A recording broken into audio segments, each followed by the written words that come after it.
everyone, it's Emma here, and today I am answering the question, why is my digestion getting worse? So I think this can be quite a common scenario, and people worry that their digestive symptoms are getting worse, or perhaps they seem more intolerant to different foods, for example.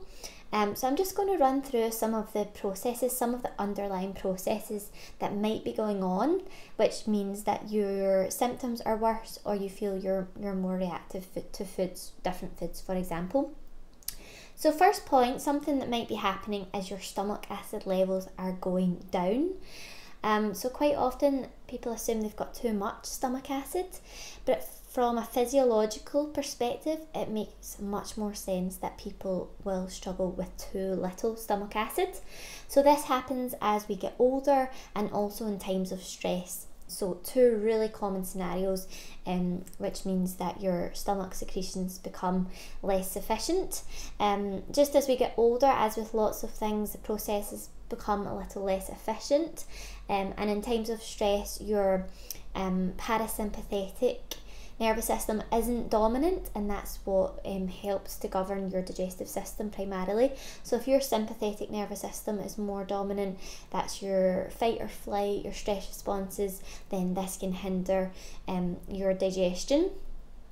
And this can often, this state of low stomach acid can often give rise to a number of symptoms. So we need stomach acid to break down the food we eat, to absorb all our key nutrients, and to fend off bad bacteria, so to protect that balance of bacteria. Also, we have quite common characteristic symptoms, including acid reflux, heartburn, belching or burping, and this is all to do as well. These symptoms can be related to low stomach acid, and the reason being, we have a lower esophageal sphincter at the top of our stomach, and this is the gateway between our esophagus and our stomach.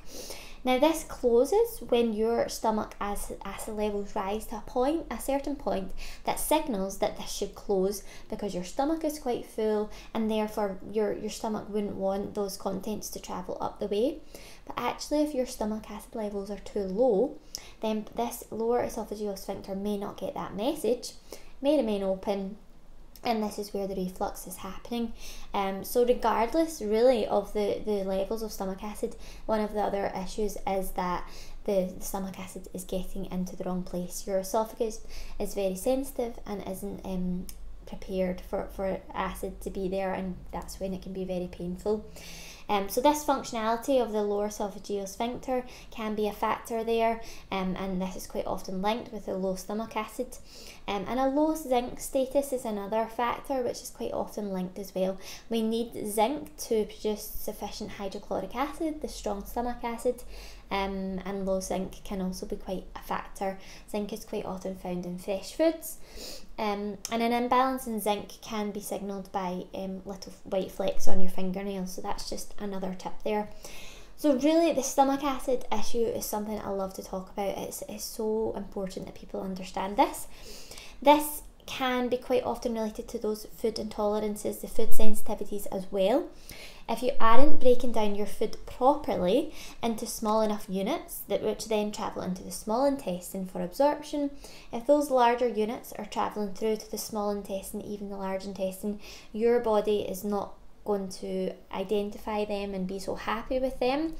That puts your body into self-defense mode. You might experience some discomfort, diarrhea as your body's trying to flush those larger elements out. You won't be absorbing them as well. That can come with nutrient deficiencies. Your immune system can, in some cases, get involved, and that creates a kind of bigger reaction. So these are all things to consider just with that food intolerance picture, that quite often supporting your stomach acid is a good place to start.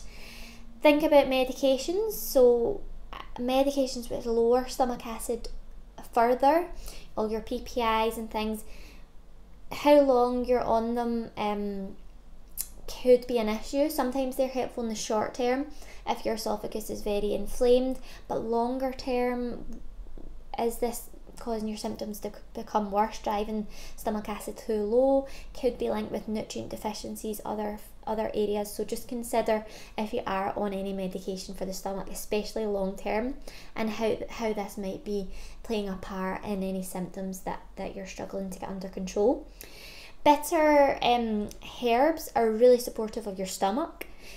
So we can get bitter herbs and leaves, lovely salad leaves, dark bitter tasting leaves into your diet, especially at the start of meals. That bitterness helps to really stimulate your digestion into action. Or we have a digestive bitters, a herbal bitters remedy called yarrow, which, as the name suggests, is very bitter, and it's a nice one to take at the start of meals as well, just in a small splash of water, so it tastes very bitter.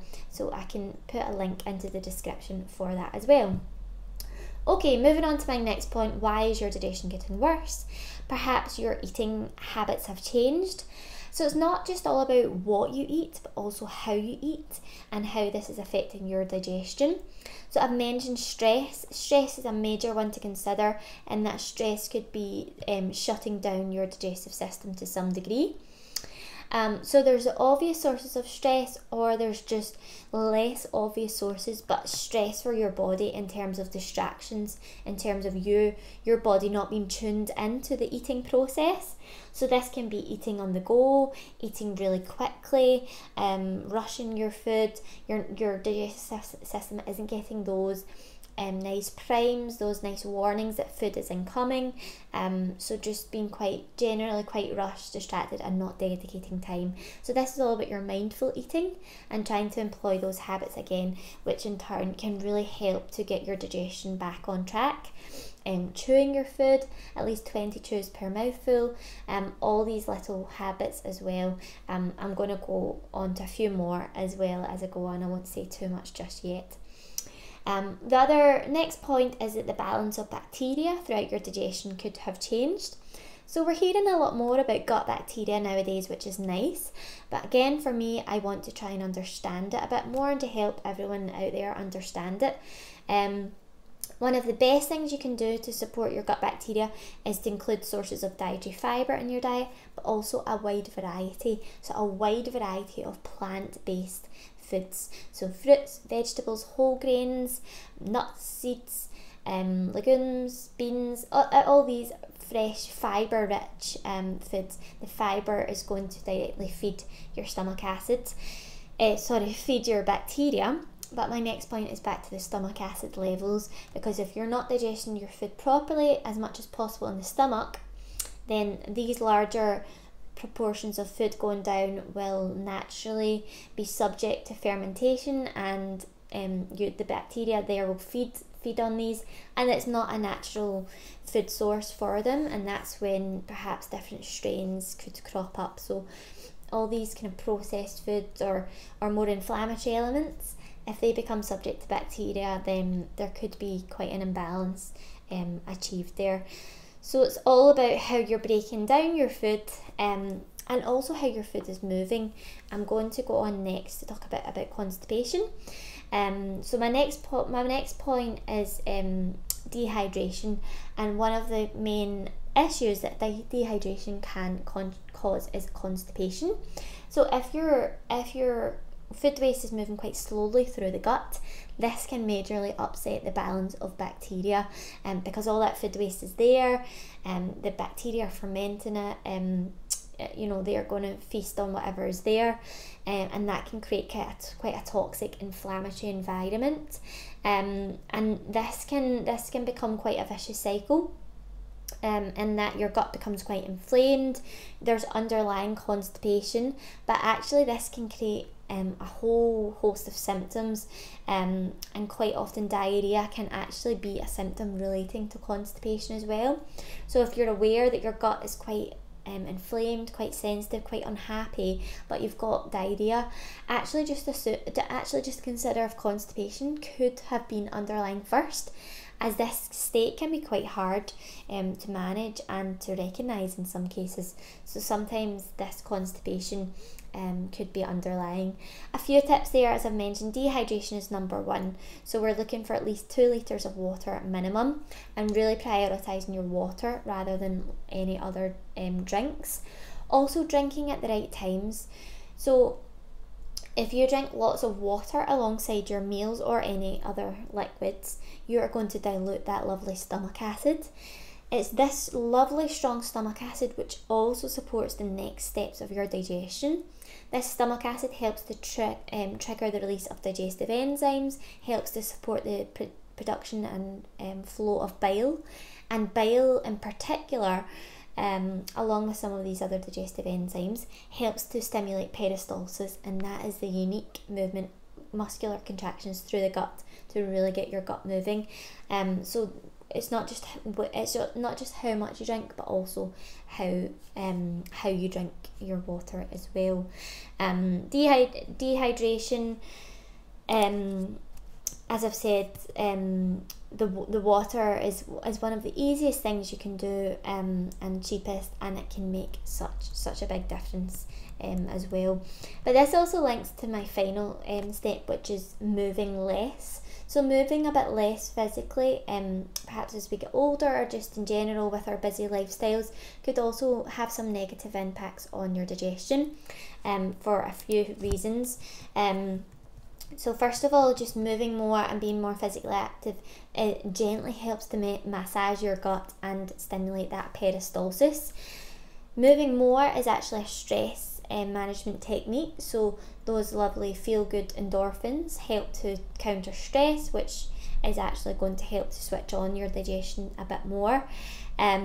We also have things, just your general metabolism. Metabolism tends to slow as we get older, and this can be made worse with different hormone stages. So low estrogen, for example, during menopause can also have some negative effects on our metabolism. So if we are helping to move little and often, just as part of a bigger picture of diet and lifestyle tips, then that can also be really beneficial for your digestion in a number of ways. So fingers crossed that has helped everyone on that topic. As always, we are here to help answer your questions, so please comment or ask any questions below or over on our Evogo website where we have our helpline. I will put any product mentions into the description there. I mentioned the Yarrow today, so I'll give you a link for that. Please also do subscribe to our Evogo YouTube channel and also hit the bell icon so you will be notified of any future videos. Thank you, take care, and speak to you all soon.